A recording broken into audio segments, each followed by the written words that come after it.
It's really interesting. I was talking to someone about that yesterday of how he was like, I get this sandwich all the time at this day at this time, and then I feel like I need to take a nap after. It's like, yes, that needs to change, right? And it's that's something specifically I've been really tuning in more with in my personal life over the past few months. Every single thing that I put in my body, how does this make me feel? Do I feel energized? Do I feel tired? Do I feel like I'm sleepy after? Do I feel like shit? And also, because like this also interacts with your emotions too. Like, do I feel like I'm a little more agitated? Do I feel like I'm just like not really having it? Do I feel happier? Do I feel more content? Like, this influences everything, what we put in our body, and a lot of us don't even have the perception of that. They're just kind of like, oh, well, I don't even notice it. Like, I just eat food. It's like, you don't even, it's affecting you and you don't even know it, and it's actually crazy. But your perception of you interacting with these things is also very interesting, because if I talk to somebody who has only eaten like shit their entire life, they never eat anything healthy, a lot of the times either it's on our self-development journey or us interacting with our relationships romantically or otherwise, in all these different areas of our lives, we sometimes think, because of the only the things we've perceived and experienced in life so far, we think we're here, only to learn a new piece of information to realize you were actually here. And then you're like, oh, I got a lot of work to do. Oh, it's not normal to get angry and yell at my partner. Oh, it's not normal to feel this way all the time and to feel like I always need to take a nap. It's like your mind is blown. But the interesting thing is you have to be ready for it, right? It's like a lot of the people don't want the veil pulled away from their eyes and for them to see the truth of their life. My mentor was using an analogy. It's like sometimes you're a fisherman in a boat, and the boat has a hole in it, and you're sinking, and you feel like you're going to die, and you have a fishing rod so you can fish and survive and eat, and your fishing rod broke, and you just listed off three other things of why you feel like you're fucked.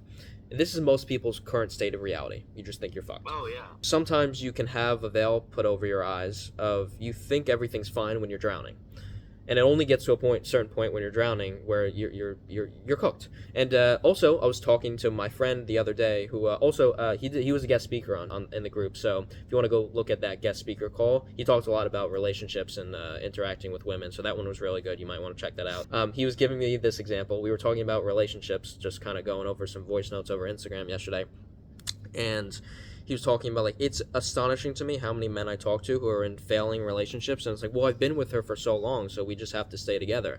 And he's like, that's essentially saying, I'm in quicksand, it's knee deep, and because I'm already drowning and I'm already in quicksand, I might as well just let myself die, right? And he's like, it's retarded. Like, why are you doing that? Yeah. Right? And so it's like, it really brings into perspective, like, oh, this is what we're doing in so many different areas of our life, and we don't even notice it until we become aware of it. But here's the thing of we talk a lot about in the group. Awareness is the first step, and it's an essential step, but it's only the first step. Awareness without action, you're in even more pain when you're aware and you don't take action in your life. Because at first, things are going down the drain, things aren't going well, but you're like, I'm confused, like, I don't know what to do.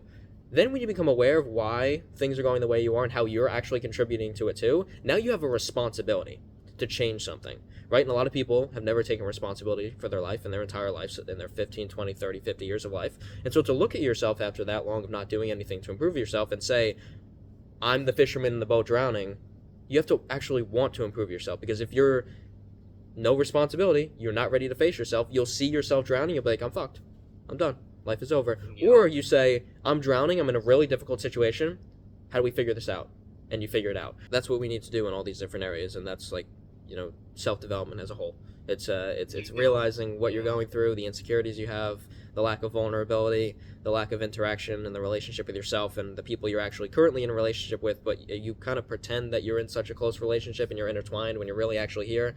And it's not until, the awareness comes into place where you really start to improve these things. But awareness is, it's very scary for a lot of us, because to look at the sum total of your life, while simultaneously blaming your family, your relationship partner, your friends, and everybody else, and all these external circumstances and people of why your life is so horrible, for you to look at yourself for the first time and say, oh, I'm actually contributing to this too, that's a big step, and it's a great step. But if you're not ready to open your eyes and view that, you're going to be leaving yourself in a very difficult state, and this is where the severe depression and anxiety comes in, because you feel like your life is too overwhelming to deal with. And there's a responsibility that comes with this. It's like, I consciously or unconsciously made these decisions, and now I'm in this situation.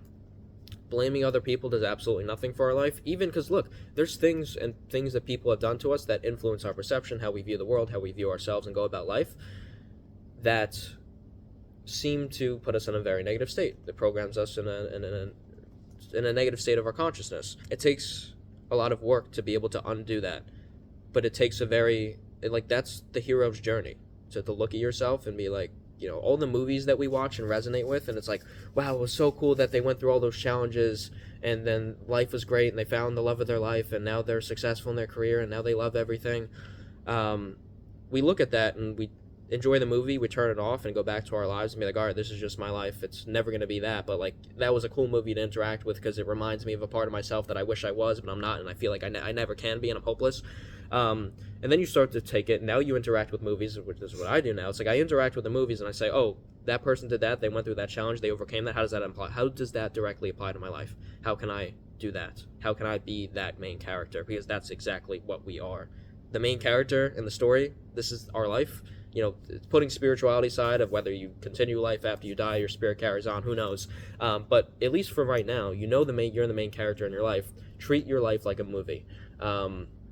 And it's not going to be as sporadic and as crazy as a movie would, because a movie is 2 hours long, and your life is a little bit longer than that.